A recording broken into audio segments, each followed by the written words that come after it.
Welcome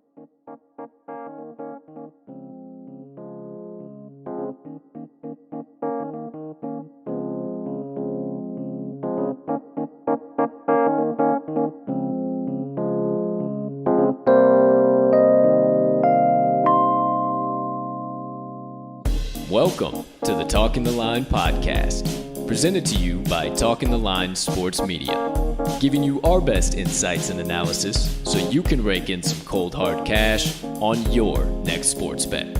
Now sit on back, open up your mind, and let's cash some tickets.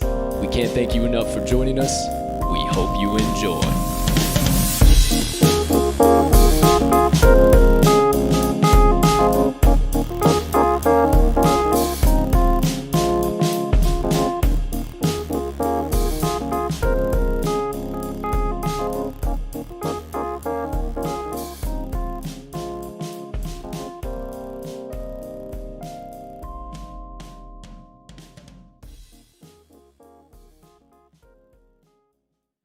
Good morning, good afternoon, good evening, ladies and gentlemen, degenerates, gamblers, fans of the NFL Shield, fans of Chiefs Kingdom, fantasy football players, anybody I might have left out, far and wide. Welcome in to episode number 105 of the Talking the Line podcast, and as always, thank you so much for taking a few moments out of your day to come and kick it with the crew on this beautiful August 18th, 2021. Now, I know you saw the title. I know you just heard me. We're talking everything Chiefs today, going into 2021. But before we give you the full season preview, please take a few moments to smash that subscribe button on whatever platform you are currently ingesting the Talking the Line podcast on. If you are watching on YouTube, hit that notification bell as well so you never miss the start of a live show or any additional TTL content dropping. But if you are watching or listening rather on your favorite podcast directory, make sure you hit that subscribe button there as well if you haven't already, because we do release the audio of the show after every live episode is over. Next item up on the docket, if you could be so kind and you got a couple extra seconds, please hit that like button, leave us a comment, leave us a rating, jump in the live chat if you are watching us live, all that good stuff. We can't tell you how much we appreciate it when you do, and it only helps us make TTL Sports Media bigger and better for each and every one of you. Last, but certainly not least, head on over to this episode's description where you will find the Talking the Line link tree.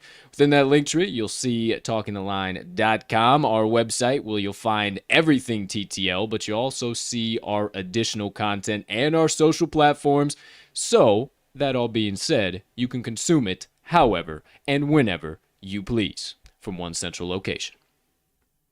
Ladies and gentlemen, beautiful gambling people, NFL fans, fantasy football players, Kansas City Chiefs fans, TTL faithful, everybody in between, I am your humble host, Colt 45 Soroka, and once again, thank you so much for choosing to stop by the Talking the Line podcast today. We got a good show cooked up for you right on tap, but before we get going with that, I got to bring in the second half of that aforementioned we. I need my partner on the show so we can dissect, maybe have a little bit of banter, maybe have a little bit of disagreements. You can't always listen to my opinions. We need somebody else here too. So without further ado, let's bring in the White Sox diehard, the Green Bay the Green Bay Packers cheesehead himself. Don't you give me that look, you know where I lie either way. Ladies and gentlemen, the man, the myth, the degenerate gambling legend himself, Mr. Riley RMags Magnuson. Partner, how you doing over there? My man, in one ear, out the other, I am doing fantastic. My Green Bay Packers are ready to get this season rocking and rolling. They are on this team schedule that we'll be talking about today. But yeah, I'm excited to talk about this team. How couldn't you? The two-time defending AFC champions. Going to be tough to repeat that feat once again, as it is historically in the NFL. But, this team might just be historically great. So I'm excited to dive into this team, my friend. Sure enough, we have plenty to discuss, plenty to talk about, everything in between in relation to the Chiefs. Now, Yesterday, we covered the Jacksonville Jaguars. If you missed any of that, hey, just peruse on back to episode number 104 after we get done here with episode number 105, and you'll get everything. We have covered almost halfway through every NFL team so far. We are on the 16th NFL Special Edition. Having an absolute blast doing it, getting ready for the NFL season. My knowledge feels off the charts. I don't know about you, partner, and I hope that you guys are getting the value out of this as well, because I am ready to get back to business as usual and cash in NFL tickets. But that all being said, what do we got on today's show? Well, as always, if you haven't been around before, we got the full lineup breakdown. We'll be talking offense and defense and the coaching staff. We'll give you all of our opinions, the 2021 outlook, and then the full lineups, everything on that end. We'll also look at their full schedule. I'll break it down week by week for you, and then we'll give you our predictions across the boards for the Kansas City Chiefs in 2021. Then speaking of boards, we're a sports gambling show, so we're going to be giving you a full betting preview as well. Plenty of value on the Chiefs, but I suggest you tune into that because there might not be as much value as you think. However, we'll wrap everything up with the fourth and final segment of the day. Start, stash, or pass our best fantasy advice, because we have been in the same league for the better part of a decade and playing fantasy football for well over a decade now. So that's all on tap today. With that all being said, partner, any late-breaking news, anything I missed, left out here before I get this show steaming down the tracks? No, sir. I think we're ready to rock. All right. Without further ado, my friends, today's team of the day is the Kansas City Chiefs. Chiefs Kingdom. You know it. Arrowhead Stadium. Now back to full capacity in 2021, and I believe that is going to play large into the Kansas City Chiefs' schedule this year. However, we got plenty of time to talk all about that, but before we get into the first segment of the day, my friends, as always, morning cheers to you. Morning cheers to you, partner. Quick little swig of the French vanilla creme brulee. Didn't know I was like that up in here. Ooh, that's a good cup of joe.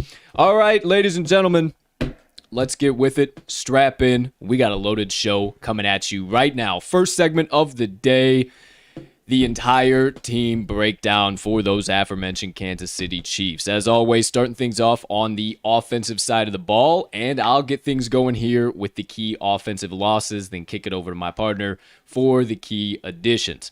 Now, as far as the offensive losses go, quite a few names. They let go 12 guys, 13 guys in general. I'll tell you all about them. Let 2 running backs go of note. Obviously, Le'Veon Bell, he's still floating around in free agency. And then Damian Williams, who is now on my Bears. Loved what I saw from him in preseason week 1. Can't wait to see how they utilize him going throughout the season. Ricky Seals-Jones, tight end, out of town. Also, Deion Edler, out of town. Both tight ends, but obviously we know Travis Kelce being on this team. That's not the most notable thing here with offenses being out of town. Eric Fisher, left tackle, is gonzo. Mitchell Schwartz, right tackle, dunzo. Kalichi Osemele, left guard, and Stefan Wisniewski, left guard. Both those guys are out of town. Austin Ryder, center, and Daniel Kilgore, center. We'll talk a little bit about center as well. They brought in 2 new guys. Interested to see what happens there. Anthony Sherman, the old dog fullback, finally retires from the NFL. He's out of there. And then Sammy Watkins, we all know he went to Baltimore. We already talked a little bit about him. So he's out of Kansas City as well. That does it for all the key losses. Just so I tell you correctly, 3, 6, 9, 12 in general. It was not 13, it was 12. I was right off the bat. So 12 guys out of Chiefs Kingdom. Partner, who do they backfill the guys they let go with? Alrighty, so they did a decent job of backfilling those spots, as you mentioned. They did a very good job of backfilling those offensive line departures there. Starting with the running back room, they did bring in Jerick McKinnon. Going to be probably the 3rd running back. Could see himself finding that 2nd running back spot over Darrell Williams. We shall see. Michael Burton at fullback. We'll see if they'll use him similarly to how they used Anthony Sherman. Obviously, you just said that he's out of town.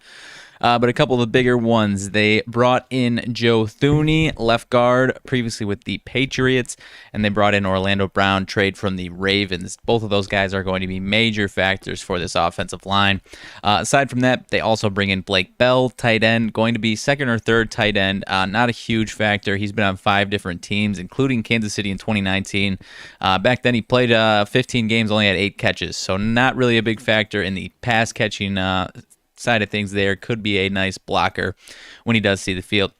You mentioned partners, centers. They brought in Austin Blythe, going to be competing for that number 1 spot.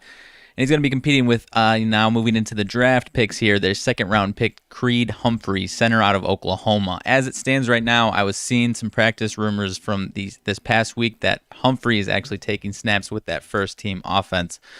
So that was their biggest pickup in the draft, at least on the offensive side of things. Next few picks they made on the offensive side of the ball, 5th-round tight end Noah Gray out of Duke.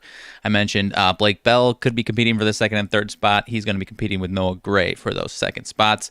And then Cornell Powell out of Clemson, wide receiver in the 5th round, should be that fifth wide receiver for them this year. We shall see. I have not heard how he's doing in camp quite yet.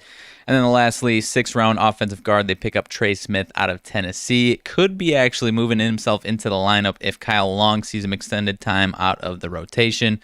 So that could be a potential weak spot with a 6th-round rookie coming in there, but we'll talk about that in a second here. But that about does it for the offensive additions here, partner. All right, so you know who they lost, you know who they got. Let's tell you about some stats from 2020 before we get all the way into 2021.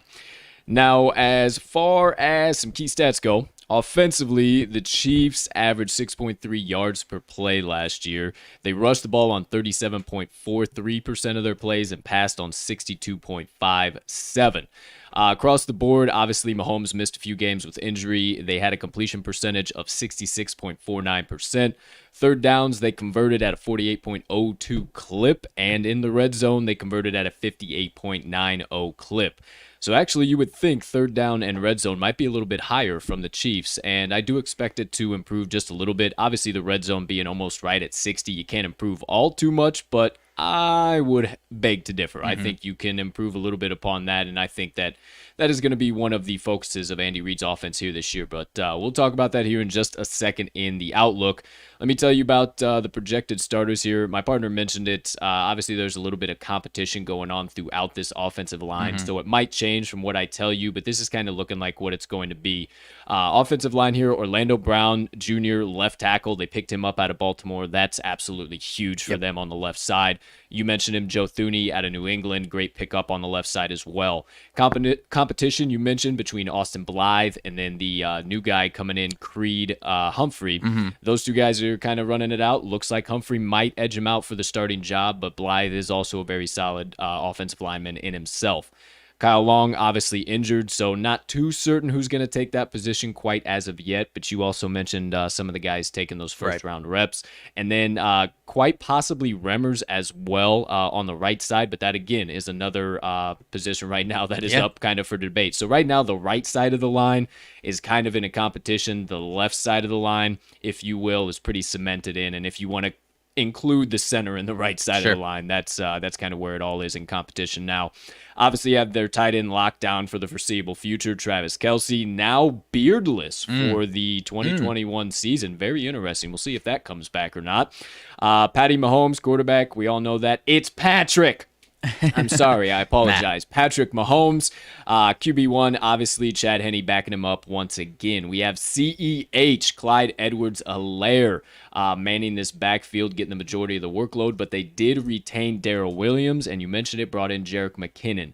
I don't know how much work McKinnon's going to get, but I do think that Williams will get a significant amount of the goal line work because CEH just could not get the ball in the goal line last year. Yes. Hopefully he improves upon that this year, especially from a fantasy perspective. But we'll talk about that. Don't you worry. Then as far as the wide receiver room goes, obviously you got Cheetah coming back, Tyreek Hill. Demarcus Robinson on the opposite side of him. Would love to see some improvement from him. He's shown some flashes in the past, but just not as consistent as you would like. Same can be said, though, about Mecole Hardman in the slot. He could definitely have a lot more games where he could be putting up 60, 70, 80, 90, consistent. I know Cheetah and Kelsey take a lot of those doggone receptions, but still, they could see a lot of improvement this year. So that does it across the board. They also have Byron Pringle and Powell potentially might go into a wide receiver spot. I'm not entirely sure what's going to happen there, but obviously we know they have their 3 core. It looks like they're going to stick with them. Right. So in my opinion, before you let me know and them know what you're thinking here, partner, I think that we see the same Kansas City Chiefs offense we have for the last 3 years. There are a few key areas that they can improve upon, and I think that they do so. I won't necessarily go all the way through all of that nonsense because it would take another hour and a half. However, the few areas that they can improve upon are very, very nitpicky, and obviously you would expect that with being a championship level team like this. In my mind, they're going to be right around the average of 28, 35 points a game. Once again, it's going to be no problem for them. The biggest factor we saw was when in the Super Bowl that this offense wasn't successful when Patrick Mahomes got severely pressured. Well, offensive line's back in full health.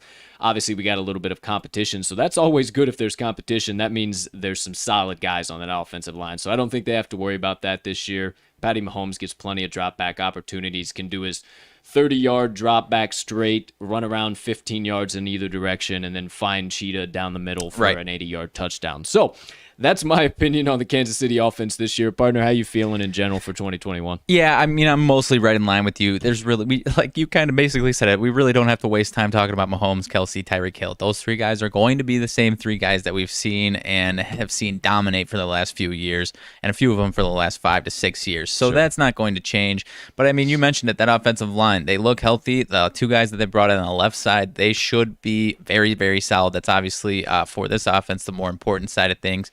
I'm a little concerned of the injuries that we've seen. You know, a sixth round running right guard possibly slotting in there. I'm a little concerned about that, but I think they'll figure it out, kind of as you mentioned. Really, the X factor for me is if CEH can pick things up in the passing game. As far as EPA estimated points added per play, he had a negative number when it was targeted. So I need that to go positive, and if that is the case, you know, then this offense unlocks a whole new level that we didn't even know exists, and that's terrifying for the rest of the NFL. So I, you know, as a fan of someone else, I hope that doesn't happen. As a fan of great football, I do hope that happens because he is electrifying, and like you said, it doesn't come in the goal line. He's not effective running it straight through the tackles. So I think they know his strengths, and they're going to find ways to utilize him in the correct ways because he is very dangerous. But aside from that, obviously, if you can get some production from Robinson and Hardman, at least consistently, like you mentioned, then you know that unlocks a whole new extra level.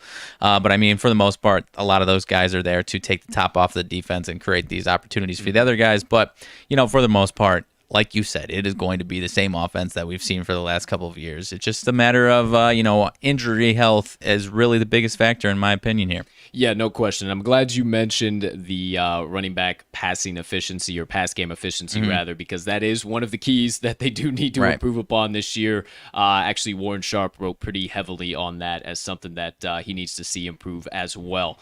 Obviously, it's nitpicking. Obviously, it wasn't terrible, but they do need to improve upon that in the long run here. And then outside of that, also kind of mentioned the red zone. The red zone is going to be big for them as well. You would like to see them a little bit higher with it, obviously, as high-powered of an offense that they have. So those are a couple areas for them to improve upon, but we keep saying it. This is going to be the cookie-cutter Kansas City Chiefs offense that we have known to come to know and love at this point in the game. Or hate, depending on who you are. That too, but put a cap on it across the board. Probably hate being you a Packers fan. I don't know. Quarterback come in as the number 1 ranked unit in the league per SFA. Obviously, you can't argue with that. Having Patrick Mahomes and Chad Henne has been able to step up in time to time when Patrick Mahomes has gone out with injury. Offensive line, 6th ranked unit in the league per SFA. I would agree with that. I definitely think that they have opportunity to even get into the top 3. It looks like with this competition that they're going to have plenty of solid guys to choose from across the board. Running backs, not as highly ranked, 20th unit in the league right now. Obviously, you have plenty of room to improve upon that, but obviously with the lack of passing efficiency out of that room, the lack of some of the goal line work from CEH and goal line production into touchdowns, That's obviously going to lead to a little bit of question marks and give them that well-deserved middle-of-the-pack rating. But once again, chance to improve. I think they could even get into the top 10. Receiver unit doesn't need much question. Obviously, this comes a lot. This ranking of third unit in the league comes a lot from having Travis Kelce and Tyreek Hill. Obviously, those other guys are a little bit of a question mark, but I think we see improvements from Hardman this year, and not only Hardman, also on the opposite side of him, I think we see improvements from Robinson as well. So we'll see how everything goes, but that is the rankings kind of forecasted looking into 2021 for the offense. Quickly, let's hop into the defensive side of the ball here, my friend, and let's take a look. As always, if you'd be so kind, kick things off for us here. Tell myself and the kind folks out there, what's some key defensive losses for the Kansas City Chiefs going into 2021? All right, so they lost a handful of depth here. Nothing that's going to slap you in the face and make you too concerned here, but they did lose a few guys that played a lot of games last year. Antonio Hamilton, defensive back, played 16 games for him last year. Damian Wilson, linebacker, played 13 games. Tano Pasagnan, I apologize, that is not going to come out of my mouth correctly there. He came into 16 games off the edge last year.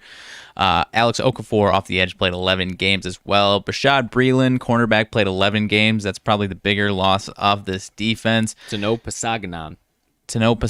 Okay. Mike Pinnell, interior defensive line, played 14 games as well. A lot of depth here off the top of things. As I mentioned, Bashaud Breeland in that cornerback spot was one of their bigger losses. But aside from that, they filled some of these holes. And, like I said, none of these guys are going to make you too concerned as far as losing a partner.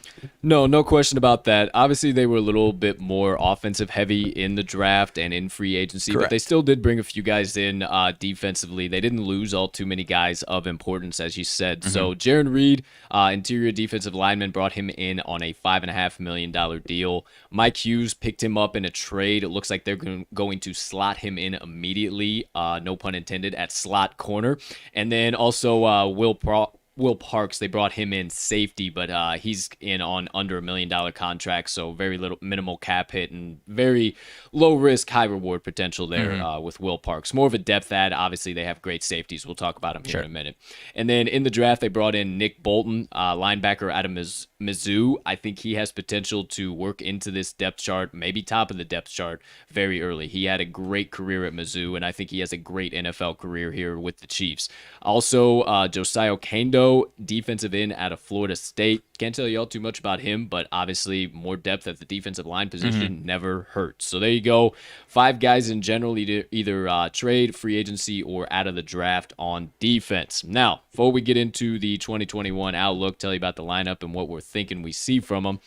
As far as their 2020 key stats, the Kansas City Chiefs allowed opponents to average 5.6 yards per play. They had their opponents completing around a 62.75% completion.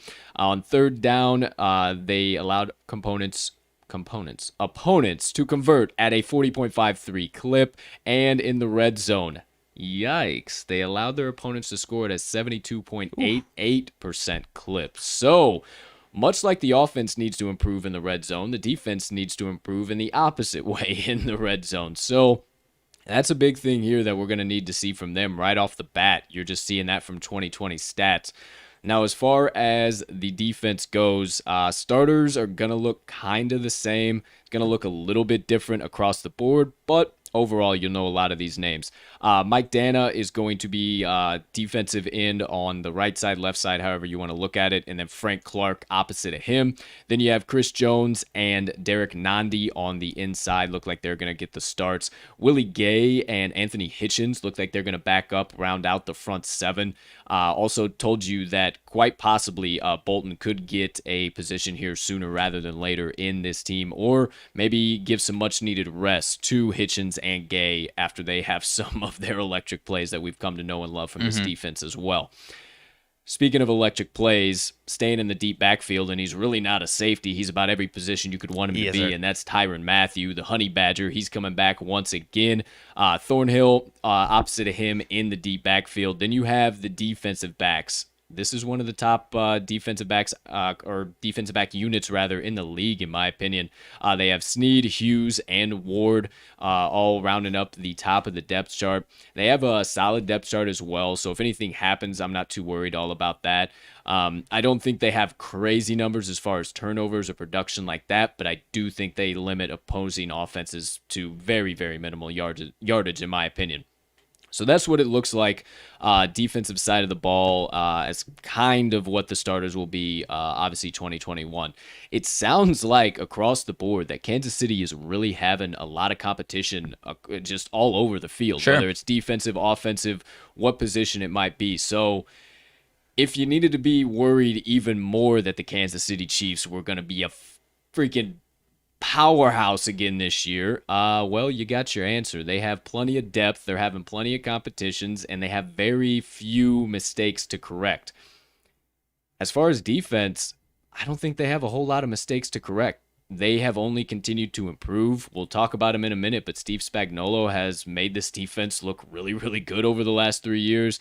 I think that continues. I think we see improvements. They signed a lot of these guys to long-term deals, and, they did that for a reason, because they're going to continue to produce. Right.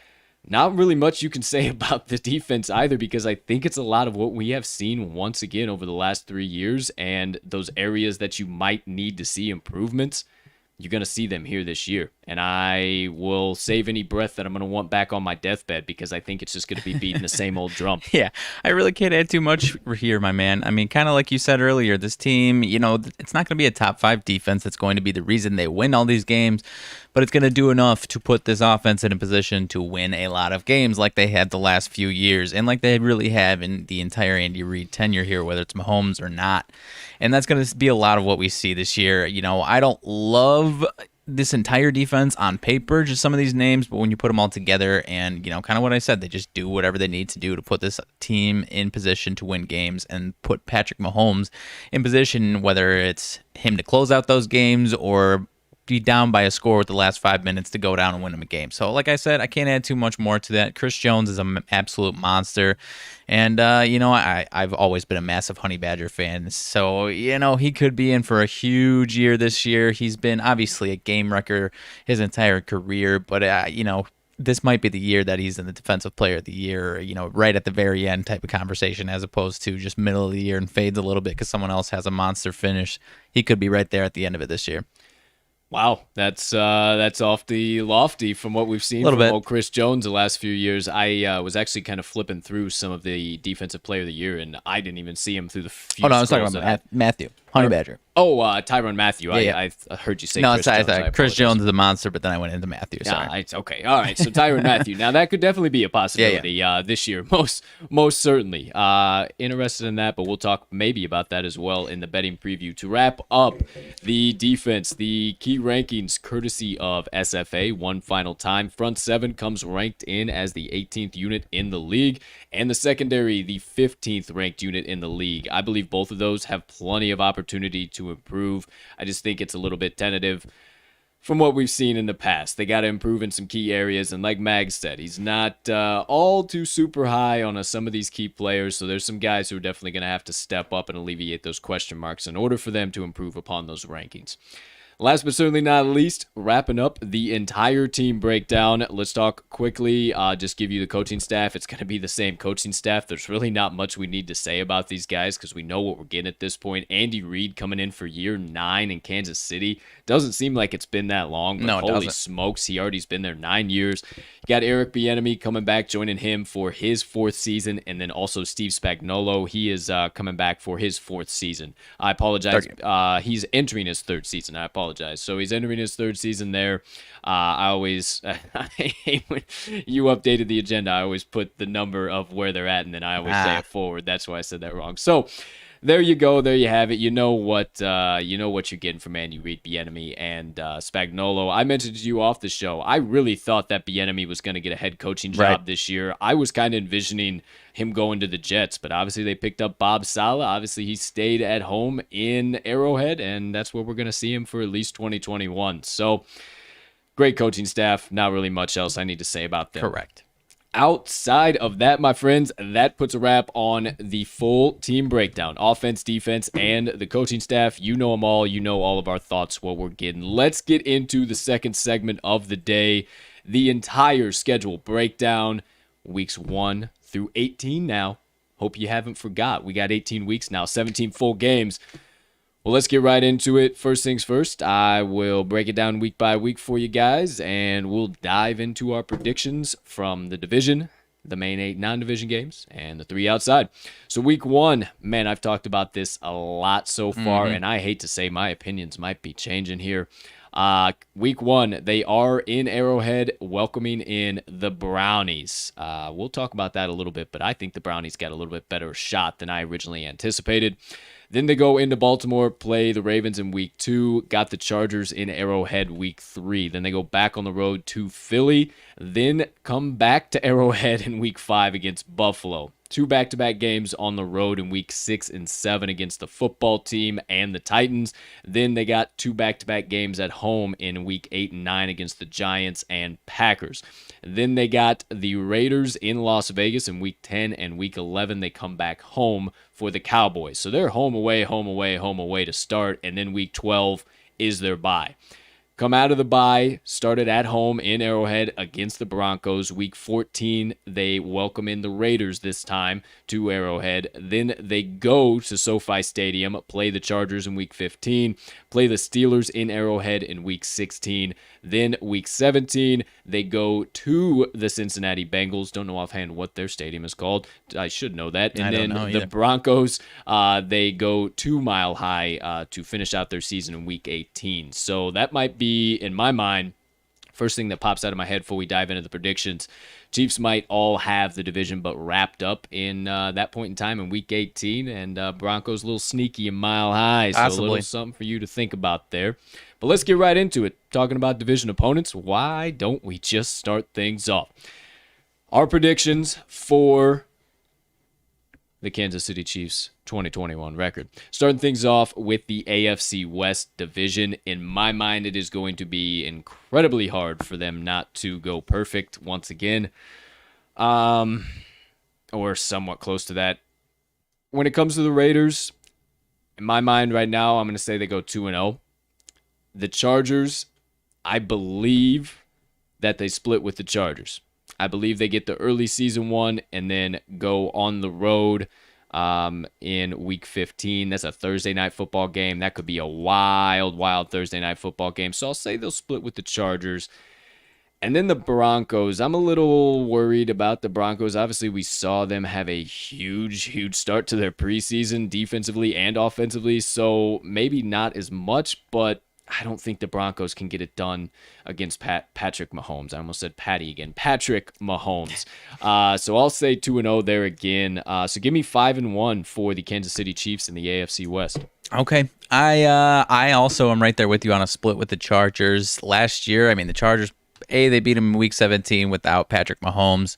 So you can't really chalk that one up. But even week 2 in LA, it went to overtime and the Chiefs barely pulled one out. So I think the Chargers, and I'm very high in the Chargers even more this year, I think the Chargers get one of those 2 games. I'm not going to pinpoint which of the 2, but I do believe they will get one of them.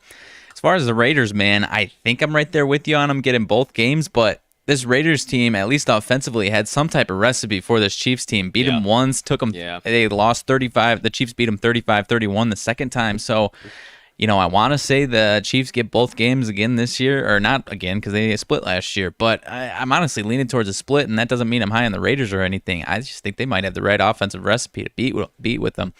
And then as far as the Broncos, you know, that Week 18 game is just too hard to call because, like you said, the Chiefs could have it wrapped up. Week 13 in Arrowhead off a bye, I'm definitely giving that one to the Chiefs. But, you know, I'll say 4-2 one way or another. I'll say 4-2 out of the division, whether that's a split with the Raiders or a split with the Broncos because they get to rest in Week 18. I'll say 4-2.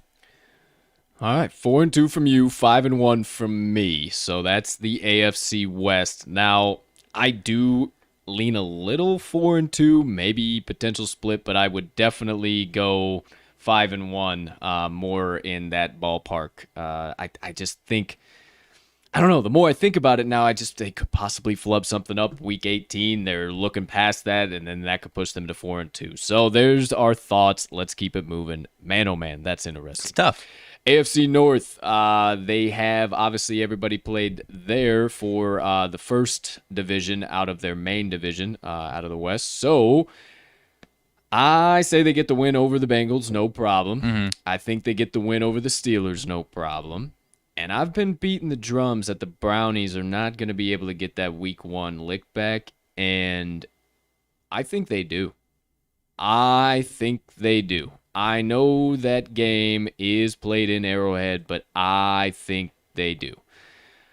I just liked what I saw from them a lot, but honestly, the Chiefs losing game 1 of the season in Arrowhead just doesn't make any sense at all to me. So I will pass on that. I think that Baltimore can edge them out. I'll give them 1-4 one way or 1-3 one way or another in the AFC North. 3-1, you mean? Yes, 3-1. I apologize. I will also go 3-1. I'm gonna give the win to the Browns. I am right there with you. I'm gonna push you over the edge because I think that Browns defense might have the right recipe. As far as the Ravens, I do like the Ravens. However, during these last 3 years with Mahomes and Lamar Jackson, the Chiefs have really just had the Ravens' number. Not that they've dominated them necessarily, but they just know how to beat them at the end of the game. And I believe it's 3-0 last 3 years against this Ravens team. So I'm going to give that one to the Chiefs. And then, not really much hesitation, I'll give the Chiefs the wins over the Steelers and Bengals. Chiefs get the Steelers at home on a 3-day rest advantage for the Chiefs, so I'm definitely giving them the edge on that one. I would probably still like it regardless, and then against the Bengals, definitely. So I'll go 3-1 with a split to start the season with the Browns and Ravens.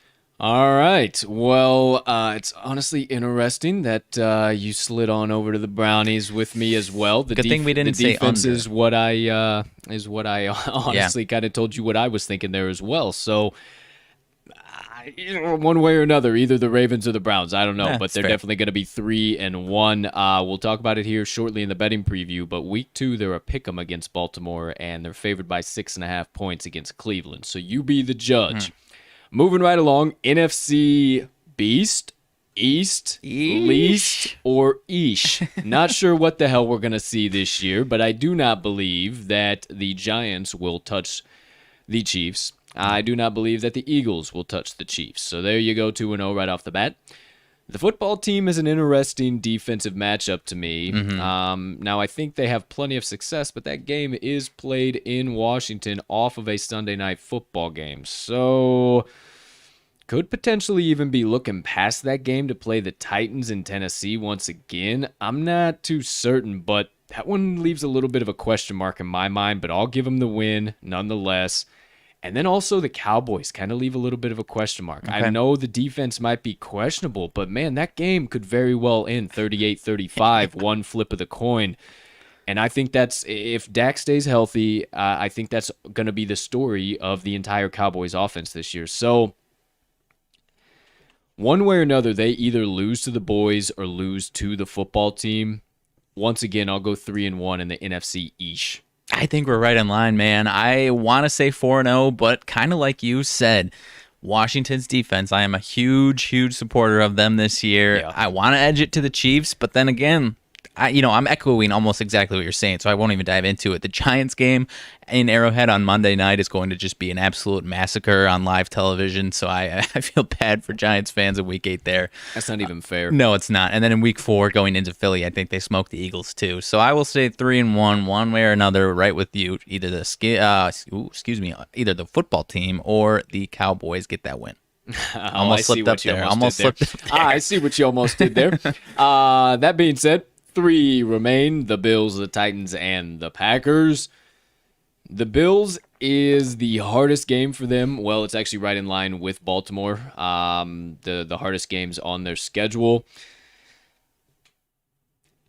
That's in Arrowhead. That's going to be one of their most important early season games. They're going to need to get that win. I'll say that they get that W. Just right off the bat, man, and I just don't feel really super duper safe about it. They're only 4.5 point favorites. Again, we'll talk about that here in a bit, but I mean that could very well be a shootout and end in a field goal one way or another once again. So I'll give them that game. The Titans, I'll give them that one as well. And then the Packers, I got to give them that one as well. The Packers just haven't had success against the Chiefs. I mean, it just hasn't been able to get the dubs when they needed it. So leaning, I'll go 3-0 and the remaining 3 outside because they need them. Okay. I am going to give the Chiefs the win over the Bills. Last year, Chiefs played them once in regular season, once in the playoffs. Did not have too many problems with them. I think it'll be closer. I really like the Bills. I think that Browns game is the toughest matchup on the schedule. Either the Browns or the Packers, honestly, and obviously I'm biased in that one. I just think they have the right matchup. The Chiefs do for the Ravens and Bills, so I will give them the win over the Bills.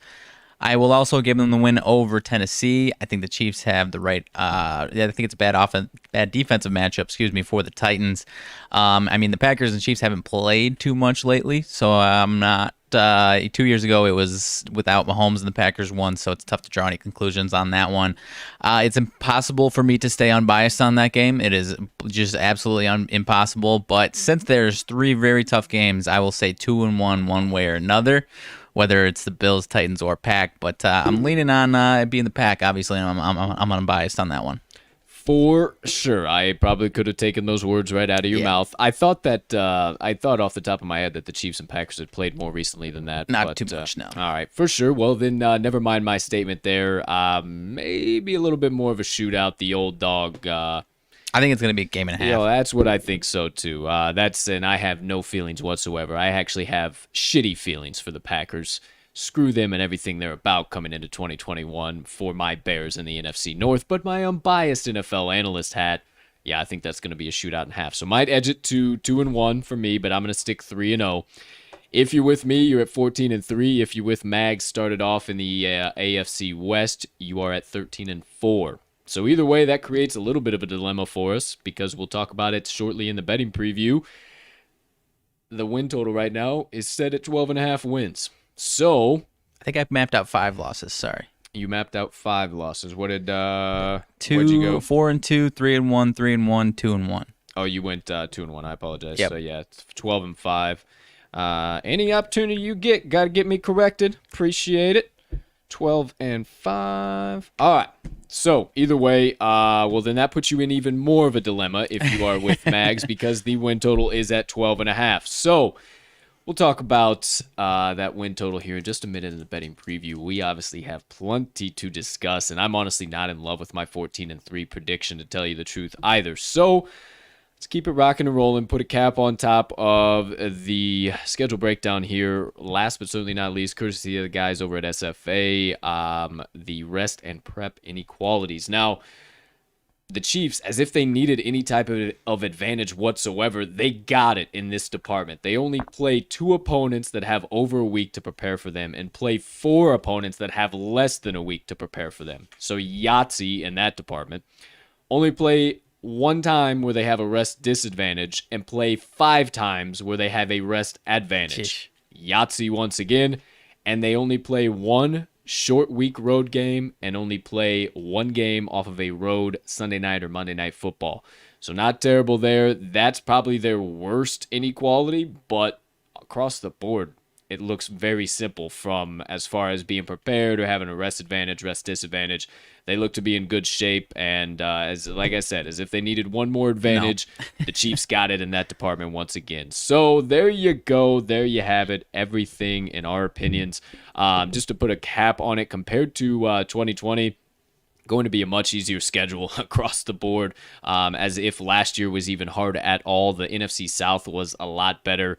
AFC East obviously had some fighting teams, scrapping teams in there, and then they played the Ravens and the Texans. So I think it's going to be just a little bit easier for them this year, especially with the improvements, but it's definitely going to be some doggone shootouts. There is no question about that in my mind. Right. So there you go. There you have it. Last but certainly not least, actually, there's nothing remaining in regards to the schedule. Let's get it into the 3rd segment of today's show, the entire betting preview. As always, I will get things kicked off here. We got to talk about 2020 and how they did overall against some key numbers and what we might think we see from them in 2021.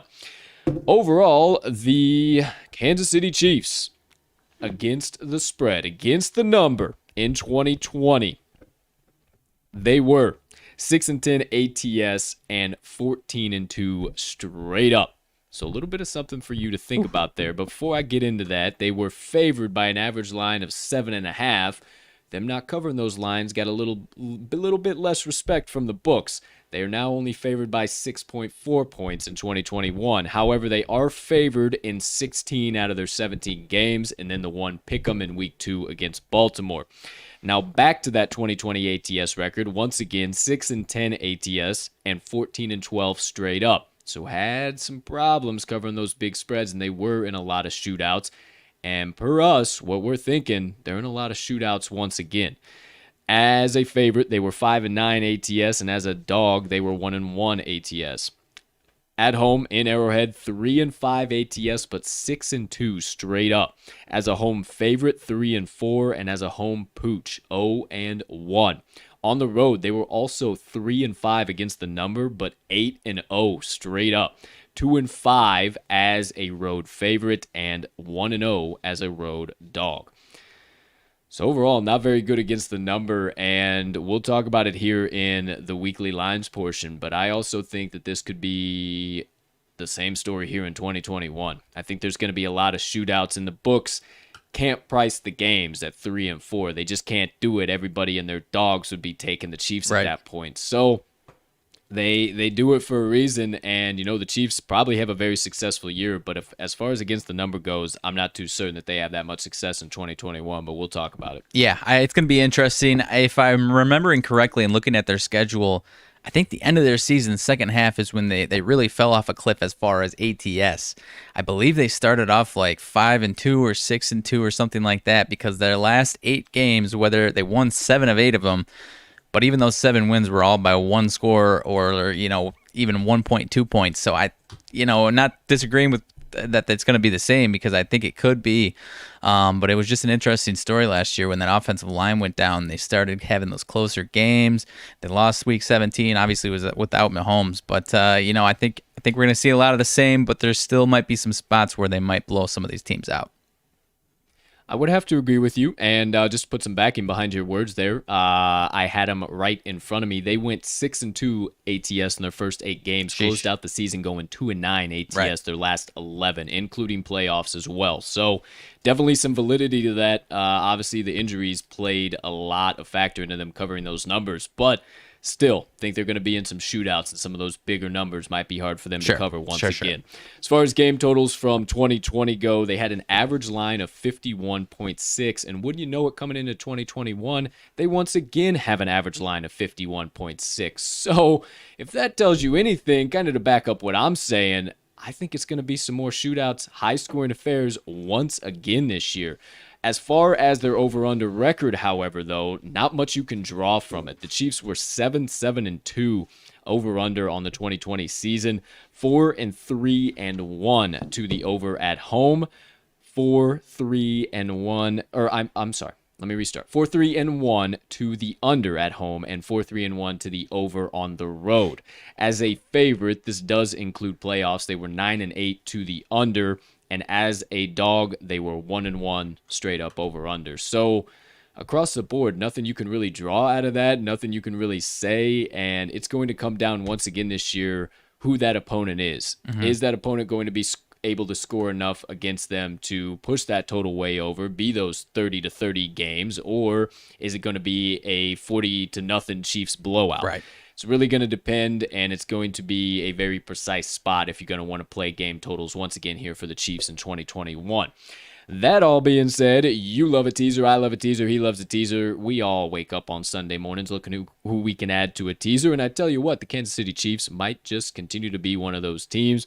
6, 7, and 10-point teasers, 11-5, 11-5, and 14-2 respectively. So as I always say, you're trying to find that extra leg for that 10-point teaser, and you want to get it right over to the plus odds. The Chiefs look to be that team you probably should target. That all being said, that does it for 2020. Let's move into 2021. Come back from the past. Okay. Dive into the future.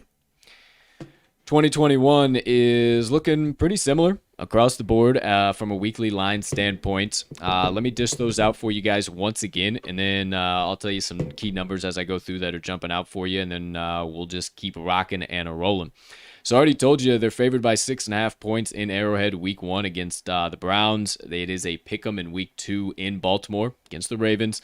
Come in as 7.5 point favorites against the Chargers in Arrowhead week 3, 8 point favorites against the Eagles week 4, 4.5 point favorites against Buffalo in week 5, 6.5 point favorites against Washington football team in 6, and then 7, 8, and 9. They are all favored once again. 4.5 points against Tennessee, 10 points against the Giants, and 7 points against the Packers. Then 10 and 11 right before their bye, favored once again, both by 7.5 points against Dallas and the Raiders. And they have their bye week 12, already told you about that. Week 13, come out of that to play the Broncos as 9.5 point favorites, 10.5 point favorites, then against the Raiders in Arrowhead, 6.5 against the Chargers in week 15, and then close out the season all favored again, 16, 17, 18.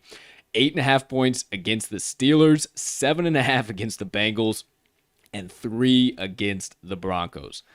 Excuse me. Now, in my mind, there's not many that I am interested in taking. Probably the pick'em against Baltimore. I would take the points with Cleveland. I would probably take the points with the Chargers both times. Yep. Being taking the dog side, so I would take their points. I would take the plus 7.5 and the plus 6.5 with the Chargers. I'm not afraid to take the 7.5 with Dallas. I'll back Dallas. You talked about it. The Raiders just appear to be this weird, bad offensive matchup and sometimes defensive matchup for the Chiefs. Mm-hmm. I would honestly take the 10.5 in Arrowhead and 7.5 in Allegiant. Give me both of those. Okay. I just think that these touchdown spreads, especially with what we know, they didn't lose anybody. Oh, they signed Patty Mahomes to the $500 million deal. He's the richest quarterback in the league. They're going to absolutely destroy it. There's no way that they don't beat every team by 14 points. They went 14-2 last year. They're all healthy. You said it. Oh, they're back to healthy now. End of the year, you can scrub all of that ATS numbers. That was all because of line health. They weren't able to put up a bunch of points. I don't know. I think you could come up with a lot of reasons as to why they cover these numbers, but I just think at the end of the day, it looms too large in my mind. They're just too doggone big for what I think this season is going to play out as a lot of shootouts, because it's so hard to remain dominant in the NFL. I don't care if you keep around everybody. Right. Teams are going to adjust, most namely your division. And your division is going to bring in many defensive players. Why do you think the Denver Broncos brought in Kyle Fuller, drafted Patrick Surtain, just so they could look pretty on the outsides? No, they're to put pressure on those wide receivers when they have to freaking play the Chiefs. Mm-hmm. These teams are building their defenses now. So I think this could be a bit of a struggle bus season for the Kansas City Chiefs. Whatever the hell struggling is for the Chiefs for their standards, sure. For their standards is the exact way to put it. So that's where I'm at. Kind of some of the things jumping off the board. Anything jumping off the board at you, man? Yeah, I kind of echo a lot, especially a lot of the teams that you mentioned specifically. The couple that I will absolutely have, especially if these teams play out to how I think they will early on in the season. I have no fear taking the Chiefs against the Eagles or Giants, at least right now. Like I said, if either of those teams look a little different than I expect the first few weeks, I might have different feelings. But I'm kind of with you, man. A lot of these big spreads, I will be on the other side, most likely. I will say there are a few that have changed. 4 games. Week 1 is down to -6 in favor of the Chiefs. Week 2, they are up to -1 against the Ravens. Week 5 is actually down to -3.5 against Buffalo. And then week 8 is up to 10.5 against the Giants. So, I mean, I could expect, especially like I said, if the Giants come out the way I think they will, that spread could jump up to about -14 or somewhere around then. I might even still love it. But as you mentioned, there are just a lot of big spreads that, will they cover a few of them? Sure. But it's not going to be as easy as the general public will make it think they are. And don't be afraid to back some of these big spreads. I know the Chiefs are dominant. It's going to be scary. It is going to be scary, and they might come out firing on all cylinders to start games. I will tell you that. But if you can look at a game and honestly say to yourself, yeah, this is going to be a shootout. There's no way this is not a shootout. you got to take those points, and especially closing out the season 6-10. I mean, I know they started hot, or closing out the season 2-9. I mean, I know they started hot, but you can't put all of that on the fact that Patrick Mahomes was getting pressured. At some point in time, somebody else has got to step up. So there you go. There's the weekly betting lines going into 2021, and some of our key thoughts behind those. As far as game totals go, they have a low of 49 against the Giants in Week 8. That, in my mind, is obviously the books thinking that the Giants are probably going to score 0 to 3 points, and potentially the Chiefs score 5,000. Yeah. So that'll probably be an under if I was a betting man, and maybe not. Maybe the Chiefs cover it all by themselves. Yeah, I have no idea. I'd probably stay away. As far as low or high totals go, they do have a 54.5. That is against Buffalo in Week 5. A few 53.5s, 52.5s peppered in there. Most of them are right around that 50, 49 mark, 41.5 mark. So those totals are always, it's going to depend on who the Chiefs are playing. I said it to you guys earlier, much just like I said with the Giants. If it's going to be a team that's not going to put up any type of touchdowns whatsoever, probably back the under, but then maybe, again, take a look at that team's defense. Are the Chiefs going to put up 7,000 points and hit the over by themselves? It's just going to kind of be a toss-up, especially with them going 7-7-2. I mean, there was no trend at all there. So as far as game totals go, nothing really I can draw right off the bat, and it's going to depend week to week and opponent by opponent. Yeah, I'm right there with you. A couple teams like those Raiders games I could see going way over. Packers, Cowboys. It might be a team like I was mentioning with my Packers. And speaking of that, in that game against the Giants, I think the Chiefs are going to absolutely destroy them. But like you mentioned, that could be the Giants putting up 3 or nothing. So maybe you want to look at the Chiefs team total because you think the Chiefs are absolutely going to dominate them from that aspect alone. Might be a little bit safer. So might be a team week to week that you want to key in on their team total. And it might be high, but this team is going to be high team total for a reason. So that's what I'm thinking. Very true. Well, thank you for your insights there on the totals, my friend. Need some more insights from you. Way too early week 1 pick. They are back in Arrowhead full capacity stadium. They welcome in the Brownies from Cleveland. Hosted the NFL draft this season. The buzz is great in Cleveland. The buzz is going. Are you buying into said buzz? Are you think this defense is going to absolutely wreck any chances the Kansas City Chiefs have offensively in week 1? Or is this just going to be the same old song and dance and Patty Mahomes and the boys covered by a plus 10 margin? Are you taking the -6 with the Chiefs or +6 buying the points with the Browns? I think I'm going with the Browns +6. I think this is going to be a closer game. I think it's going to be a field goal game one way or another. Don't know that I'll be hammering in the Browns money line, although that might be enticing. I think I will stay away from that and take these 6 points because I think this defense just has the right recipe and that offense is going to be good enough. I mean, we've seen it. Obviously, it wasn't a total shootout in the playoffs, but 22-17 win for the Chiefs. Obviously, Mahomes was a little banged up in that game, but nonetheless, I think it's going to be pretty similar, maybe a little bit higher scoring, but I think, a 5-point Chiefs win, if they do get it, I think that's going to be the max that we see. So I will absolutely be hammering in the Browns week 1. I'm siding with you there as well. I think the money line might even be the valuable play. I think it's going to be so high that it's going to be very, very, very, very valuable. I would also take the points, no question. I just think the more, from what I saw in preseason week 1 from that defense, and it's only going to continue to improve, I think that they're going to come out firing on all cylinders. And even though this offensive line might be healthy, I think that they're going to get plenty of pressure to Pat. So Patrick, Patty, whatever you want to say. So yeah, I would take the 6, and also I'd take a half unit sprinkle on the money line as well. I'm not afraid of that at all. Okay. Way too early week 1 pick. There you go. We're taking the Browns +6. All right, well, we've come upon that time now officially. It's back to the season win total. Told you just a little while ago, it is set at 12.5 for the Kansas City Chiefs. The over is at +120, and the under is at -140. I'll let you be the judge of that extremely fishy-ass line, but I will tell you where I'm lying. Scratched out 14-3. I honestly think that they should be able to do that, but I'm really not interested in taking that over at +120. I mean, That is just a setup and a half if Yeah. I've ever seen it. Too That good is to be way true. too easy. It's too good to be true.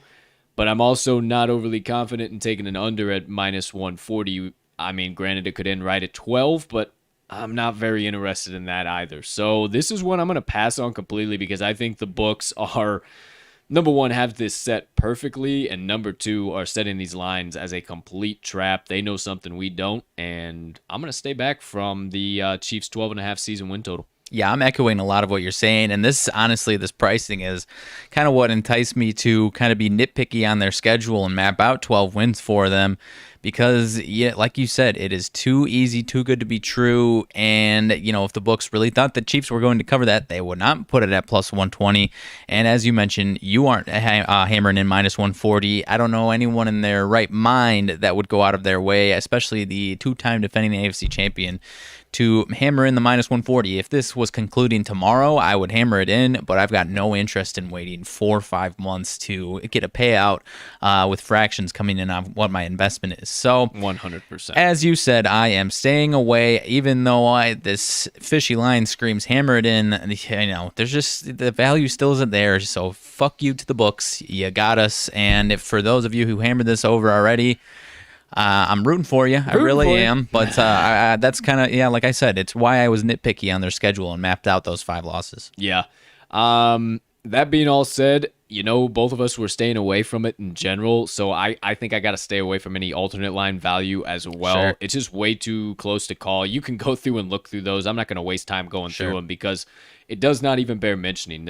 I just do not think there is a smart way to play the Chiefs season win total because they honestly too could suck a fat one and go 8-9. I don't know about that. I don't know about that either, but it's also very extremely possible any given Sunday. I don't know. I don't know. I just know what I saw in the Super Bowl. I know that defenses improve year over year over year, and teams are gonna know what. Obviously, the Chiefs are gonna be smart, but I just don't know. Yeah. I don't think there's any smart way to play it. So. I think they're going to be hammered in right at 12 wins, and when it's all said and done, because I don't, like you said, I have no interest in under 11.5 because one way or another they're going to get to right at 12 wins, and at least in my opinion. So. Get us out of here. Regardless of what they do with the season win total, books are still very confident that the Chiefs are going to make another repeat to the NFL playoffs. Right. Yes, right now is at minus 1,200. No, at plus 680. I mean, if you want to try and give a big middle finger to the Chiefs, go ahead and play the no, that plus 680. But there's no value on that. There's no reason to even waste time on that one. As far as the division, conference, and Super Bowl 56 go, I don't know how fishy this is either because we've talked about it time and time again. And in future bets, when there is a substantial favorite on a future bet, it's like, why in the world would you take that? Why would they give you minus money on a bet that is on a complete future and looms very, very large? Why would I put any type of money on that? Well, that whole storyline looms large into the AFC West picture. The Chiefs are at minus 290. To win the AFC West. That obviously is first place overall.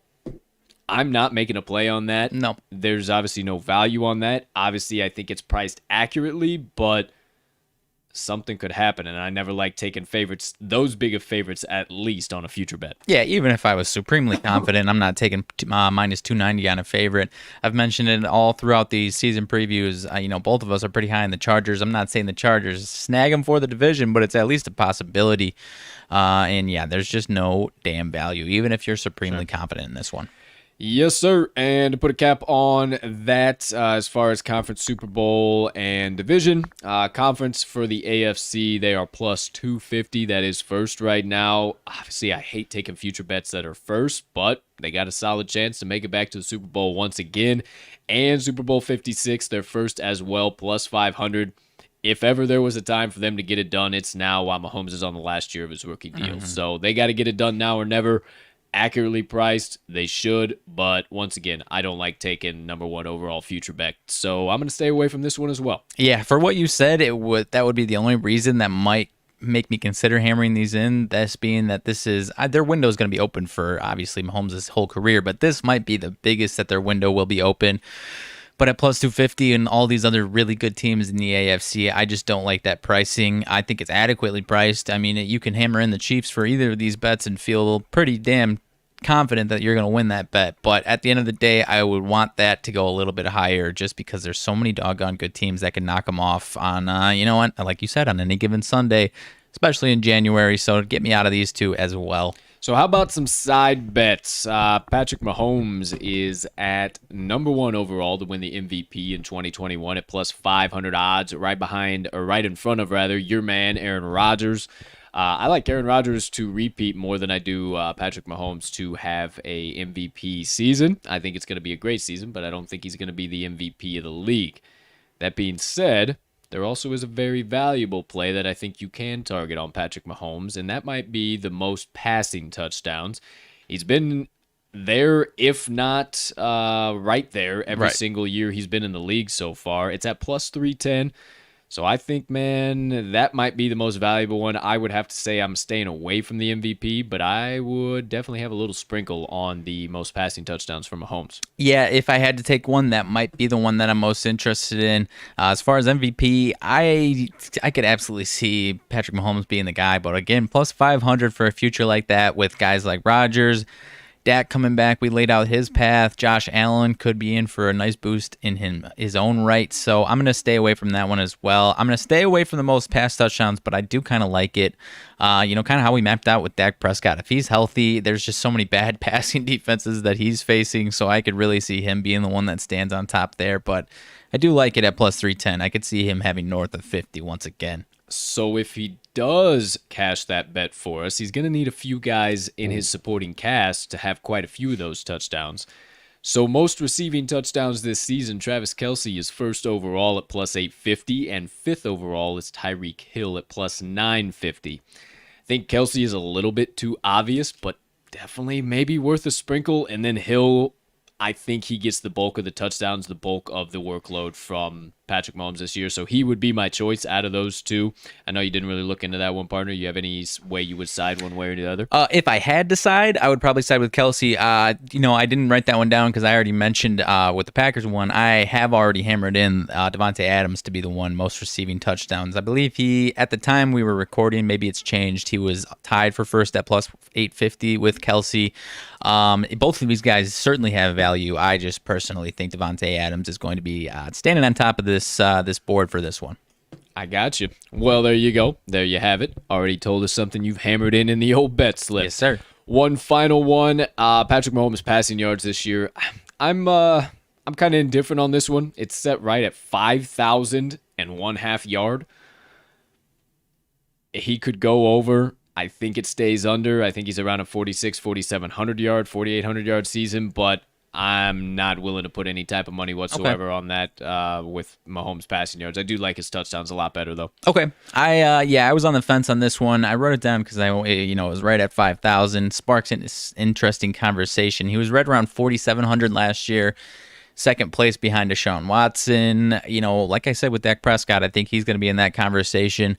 If you're going over, I'm wondering if the more valuable play is him to have the most passing yards, which is right around plus 300. So I'm not sure what you're thinking on that one. I could see him going over this. Like you, I will stay away. And I might be more interested in the most passing yards at plus 300. What about you on that one? Most passing touchdowns at plus 300, we would both be more interested in, and passing yards we would like to pass on, correct? Is that what you meant? I'm asking you if, No, but you said you would be more interested in the most passing yards.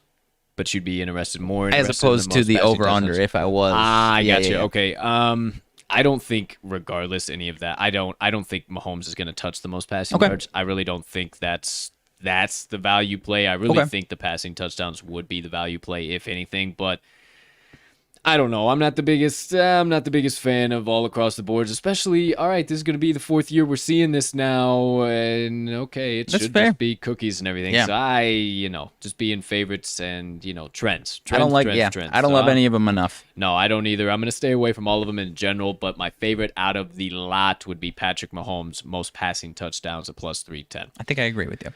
There is the entire betting preview, weekly lines, game totals, our thoughts, opinions, some additional side bets, everything for the Kansas City Chiefs this year. Let's wrap it up. Fourth and final segment of the day. Start, stash, or pass, our best fantasy advice. Partner, I'll kick things off, passing it on over to you right off the bat.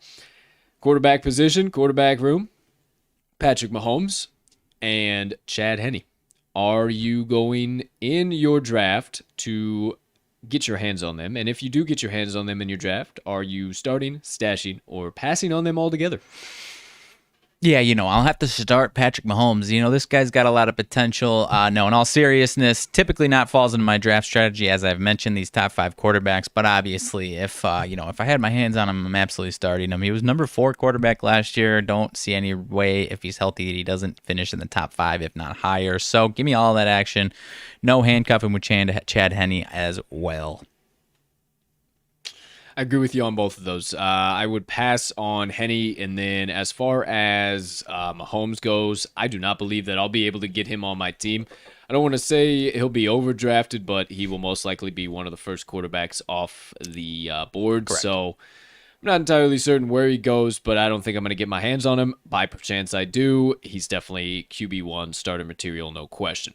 Running back room, it's going to be a 3-man backfield. Clyde Edwards-Helaire, CEH, we will call him, and Jerick McKinnon, and then Darrell Williams. Darrell Williams looked to be the number 2 back. CEH, I think he's going to get overdrafted this year. I'm not too certain that we see his production in receiving tick up or really his goal line touchdowns tick up. That's his biggest question marks right now, and I don't know if we really do truly see them. As good of a coach as Andy Reid is, as good of a coordinator as Eric Bieniemy is, I don't know that we see that uptick. So for me, I think he gets capped as an RB2. I definitely think he is worth seeing in your draft, trying to pick up in your draft, but I think that he gets way overdrafted, and I think you can get at least 20 running backs before you have to look at CEH at any capacity. If you're hurting, Darrell Williams from week to week is worth a solid flex stash, just in case he does hawk that goal line work from CEH. Hell, Andy Reid might even have seen that was such a problem for CEH that he might just keep him completely off the field in those situations and give him all to Darrell Williams. I don't know if that's what's going to happen for sure, but at the most, I would pass on Darrell Williams in your draft and potentially keep a flag on him, or if you're just filling a roster spot, have him for later on if anything happens. Then Jerick McKinnon, I'm passing on him altogether. Don't need anything in regards to that. Really hasn't had a great fantasy year since he was in Minnesota, and that was quite a while ago. Right. So that's my thoughts on the RB room, partner. Are you starting, stashing, or passing any 3 of these guys? Those last 2 guys, McKinnon and Williams, I will pass on just because of the inconsistency, not only from those guys, wherever they have been, but also the inconsistency of the second and third Chiefs running backs altogether. As you mentioned, I love what you said about Williams being a potential, plug and play if you're desperate, because typically at least one of these backup running backs does find some work throughout the season and has a nice week. So I am interested in that aspect. Like what you said about CEH, he was one of my bigger disappointments that I've had in recent years. Finished as a number 22 running back. I think he gets back into that top 20, but I drafted him way too high. I was buying into it coming into that offense, and then obviously they pick up Le'Veon Bell, and CEH's snap count went way down, so I think we see an uptick back into the closer to 70% snap count for him this year, so I think that's why I have him in the top 20. As you mentioned, I don't think he's going to be a killer in the passing game. I do think he improves a tiny bit, but it was so frustrating watching this Chiefs offense move down the field, get into the goal line, or get into those tight third down situations whenever they would have him and try to see him burst through that line, and it just didn't happen, and I do not see any improvement from that. And like you said, they will bring in somebody else if it ain't working. So I will start him. Like you said, I don't know where he falls in drafts, but I will definitely start him as a running back 2 or a flex if I've got him. Agreed with you once again. We're pretty much on the same page as we were on the quarterbacks, as we are on the running backs. As for the wide receivers, I think Tyreek Hill finishes well within the top 3 wide receivers from a fantasy perspective this year. If some of the really top-notch, high-level running backs are gone, definitely target him as your wide receiver one. I will start him as my wide receiver one if I can get my hands on him. Mecole Hardman, flex play for me, potential to get into the wide receiver 3 category, but right now, just a flex play. I don't know what you're going to get week to week, and more often than not, it's going to be 7 points or less. Pretty much the same for Demarcus Robinson. I'm gonna pass actually on both of those guys for now, Hardman and Robinson. I'm gonna keep a flag on them just to see, or I might even put them on my bench just in case. I'm kind of in between that pass and stash. Right. If there's a happy medium between that, Sure. I just don't know if we see that improvement, especially on those deep balls from those guys. Obviously, that's no problem from Hill, but it has been a problem in the past for the other receivers in this core. So across the board, we'll see what happens. I don't know, but I'm going to stash pass on Robinson and Hardman right now. And then obviously, if I can get my hands on Hill, I will 100% start him as my wide receiver one with upside. Yeah, I'll save a little bit of time. I'm taking Hill if I can get him later in the first round, and yeah, obviously beyond that. And of course, he's my wide receiver number one if I've got him. I'm going to pass on the other 2-3 guys, however you want to sprinkle them in, just because of the sheer inconsistency. You know, typically at least one of these guys has a good week to week, but it's such a drop in the bucket. You're throwing a dart at the wall when you're trying to pick one of these other guys to be the one that has a big week. And I don't like doing that, so I will pass on the whole lot of them outside of Tyreek Hill. All right. Well, you kind of shifted me a little bit more over to the pass side of things, so I would have to agree with all of your statements there as well. And then tight ends, looks like it's probably only going to be Kelsey you're going to have to worry about. My opinion finishes TE1 overall this year, maybe TE2. It'll kind of be the battle between him and Kittle. Might even be Waller too. I think it'll be those 3 guys once again, no problem. So I have no problem if it is time for you to get a tight end. Every other skill position, the top elite guys are gone. You need a number 1 tight end. Definitely TE1 for me, Travis Kelce. Yeah, I'll take him. This has been one of the interesting spots here for tight ends because, as I've mentioned before, and you just mentioned a couple of the other guys, there's that cream of the crop tier of tight ends, and then it really falls off. So you really have to be very cognizant about where you're drafting these tight ends, making sure you're not overdrafting them, but also not behind the barrel and getting one of these number 10 to 12 range tight ends that aren't as consistent. So absolutely, I'm starting him. I'm curious as to see where he's growing in drafts because I typically don't like to overdraft tight ends in the first 5 or so rounds. I like to wait on him, but like I said, I don't know, man. I don't like a lot of the depth at tight end position, so maybe this is the year where I reach a little bit and grab one of these top 3-4 guys here. Quite possibly. I don't think I get my hands on him, but once again, tight end one, startable every single week, no question. Kicker, Harrison Butker. Oh, yeah, baby. If you need a kicker spot, definitely pick up Harrison Butker. He is worthy of that starting kicker position if he's still hanging around by the time it's time for you to draft one of them. And then the defense. As far as the defense goes, I would pass on them out of the gates on the draft. I want to see a little bit from them as far as what we generate from the front seven in the rushing or in the pressure department. And then also, is this secondary going to live up to my projections? Are they going to be that top 15, top 10 secondary in the league, or are they going to middle around 20 to 25 all year? I need to see that before, but I will waste a red flag on them and keep them in my watch list just in case they could be a streaming option some point down the road. Yeah, I've got mostly the same statements here. Number 15 defense last year. I think they finished right in that range. There might be a couple spots that you can find them. But, I mean, as we've talked about, this team, because of their offense, they're just going to be in a lot of shootouts, going to give up a lot of points. So you might have a week where you think they have a solid matchup, but, you know, just based off how many points they give up, you might be in a tough spot and getting some actual fantasy points. So I will be passing on them altogether, and maybe I'll scoop them up for a certain matchup here and there throughout the year. There you go. There you have it. All of our best fantasy advice. That's every single positional grouping you can possibly have on your team. Outside of that, not a whole hell of a lot else to cover. So we've done it all. We hit the lineup, offense, defense, coaching staff. We hit the full schedule. We did our entire betting preview and then just gave you our best fantasy advice on start, stash, or pass. So if you missed any of it, it'll be there all the way to and through the NFL season. You need some extra advice, trends, analysis, insights, everything in between. Scroll on back, rewind the old tape, rewatch it, and get your brain filled with knowledge. That all being said, let's put an official cherry on top of the sundae that has been the Kansas City Chiefs season preview. as always, to Andy Reid, Eric Bieniemy, Steve Spagnuolo, the entire Kansas City Chiefs organization, Patrick Mahomes, CEH, hope you see some solid improvements going into your season. Patty Mahomes, you don't need them as much of those wishes. Everybody else that I left out, those were the main guys we talked about, though. Hope you have a terrific 2021 season. As anticipated, we'll probably see you in the playoffs, maybe even Super Bowl 56. But just because we're kind, as always, good luck and Godspeed. All right, my friends, that does it officially for the Kansas City Chiefs full season preview. All right, wrapped up a little bit early, trying to get out of here by 11:30. Partner, before we do so, anything burning on the brain, melting on the heart, festering on the soul, you have been dying to get out to the kind folks that joined us on episode number 105 of the TTL Pod on this beautiful August 18th, 2021. All right, so this offense has been pretty gaudy the last few years, and typically I like to do, if it's applicable, some updates on where these guys rank in the all-time ranks, but these guys are still pretty young, and they've got a ways to go. Are they on pace to get up into that top tier? Yeah, absolutely. But as far as the Chiefs organization themselves, Mr. Patty Mahomes, Patrick, I apologize, he is already the number 3 Chiefs quarterback as far as passing touchdowns all time.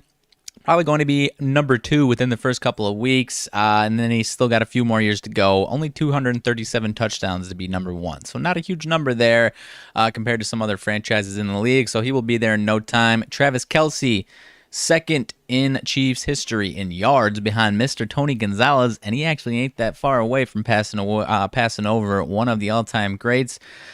Travis has 7,881 yards. Tony's got 10,940. Obviously, he had a nice little career with the Falcons after that, but still not too far away. And Travis has got a pretty significantly higher yards per game number, so he could be in the top spot there. If he keeps up this production, he will absolutely be there in 3 seasons.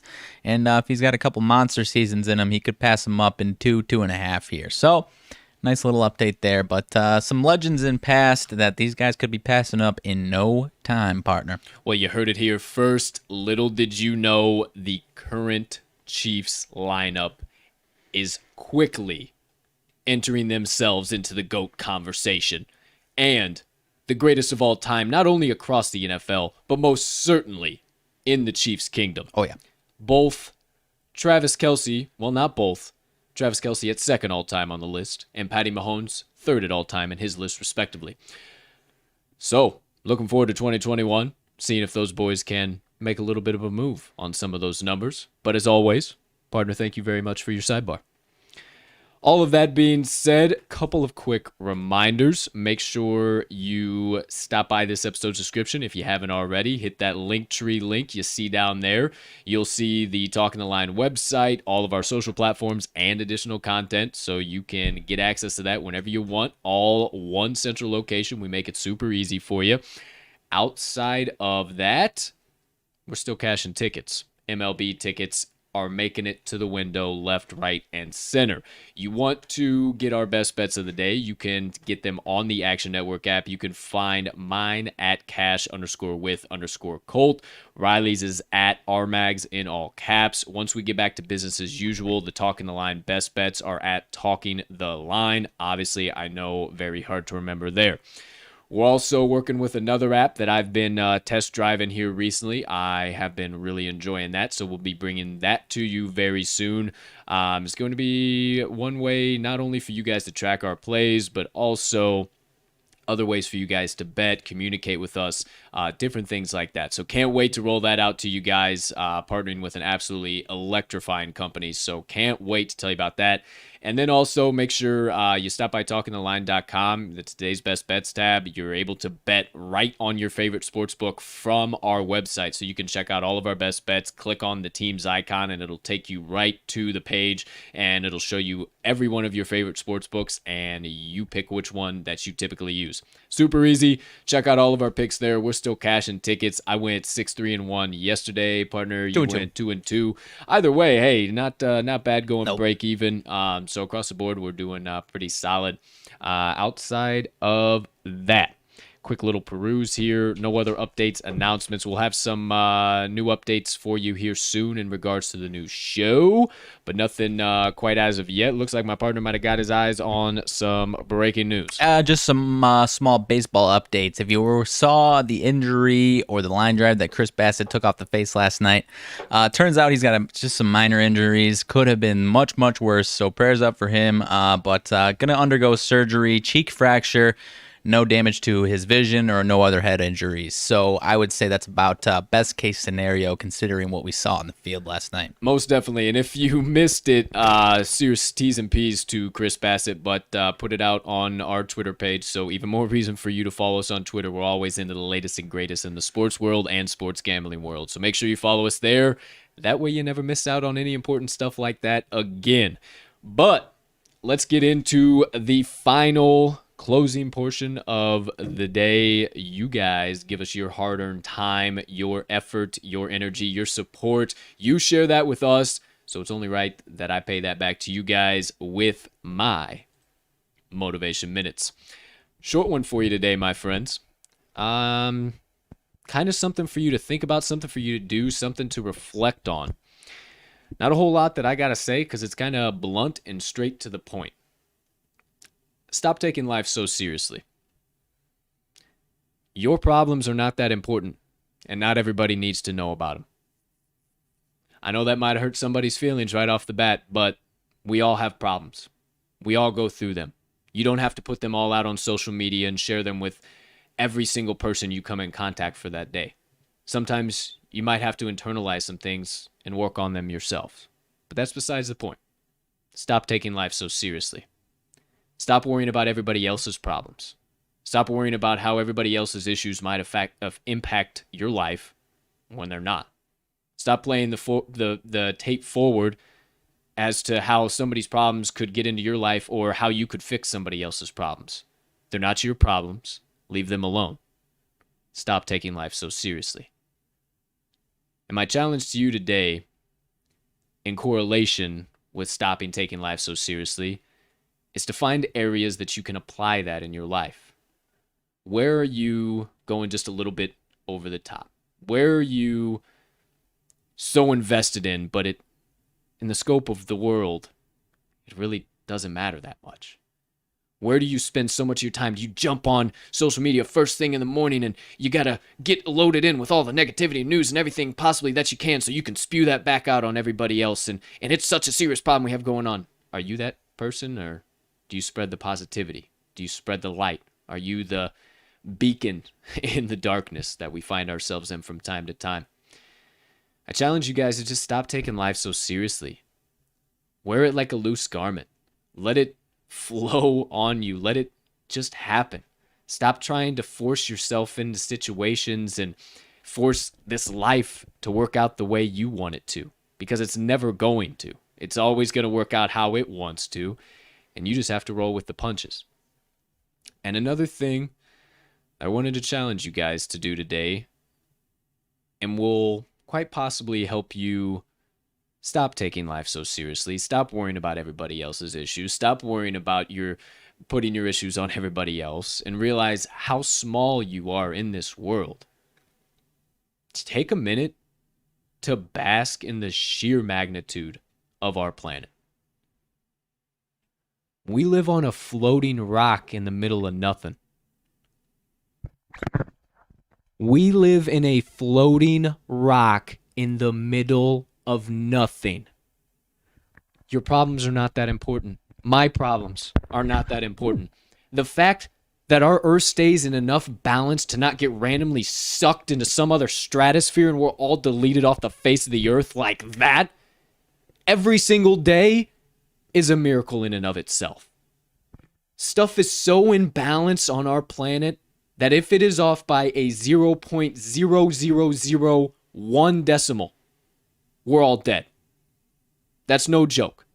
That is how precious this planet is, and how serious you need to stop taking life. We're on a floating rock, my friends. It's going to happen how it's going to happen. And how we could wake up tomorrow and our floating rock is gone. That's just the point blank honest truth. So stop taking life so seriously. Stop running yourselves or tying yourselves in knots and filling yourself with anxiety with stuff that in the scope of world problems is that big. So I challenge you today, my friends, take some time to bask in the magnitude of our planet, where we live, your life, the fact that you even have another opportunity. Stop taking life so serious, because we all deal with stuff, we all struggle, and we're all going to get up and do it again tomorrow. So stop taking it so seriously. Start smiling a little more. Start laughing a little bit more. And watch all the other areas of your life start to improve. That does it for my motivation minutes of the day. Great stuff as always, my man. Yeah, I mean, there's so many people that need to hear this. So many small examples that you could pinpoint and say, hey, man, you need to relax. It ain't that serious. And there's so many large examples that, that advice in a less demeaning way can really help someone's day. So, yeah, there's just so many examples that you can apply this to. Yeah, that approach might get someone to club you upside the head. Hey, relax. Well, I didn't mean, it's not what that I mean. serious. I didn't mean literally saying that. I know. Just maybe word from the wise. Maybe don't approach somebody like that if that's what you're thinking. Hey, Colt told me not to take this life so seriously. Chill out, pal. They might not like that so much. Maybe approach it a little more gracefully. But yes, I am 100% there with you, partner. Stop taking life so seriously, my friends. We all go through it. We all battle through it. And we're all going to get up and do it again tomorrow. So have some fun while you're doing it today. That officially does it. My motivation minutes. Let's put an official cap on episode number 105 of the Talking the Line podcast. Ladies and gentlemen, degenerates, gamblers, Chiefs Kingdom fans. Fans of the NFL Shield, fantasy football players, NFL bettors, anybody I might have left out, far and wide, from me and Mags. Thank you so much for taking a few moments out of your day. Come and listen to us talk about the Chiefs, give you some of our knowledge, some of our insights in correlation with some additional insights, trends, and analysis. We cannot tell you how much we appreciate your support, and it is only helping us to roll out new, bigger, and better content for you guys, and we cannot wait for some of the things that we have to announce on the horizon. As a reminder, be sure to check out our best bets either on the Action Network app or at talkingtheline.com. You'll see them all there, and we cannot wait to meet you at the pay window, and then you'll be able to say with us, as always, let's cash some tickets.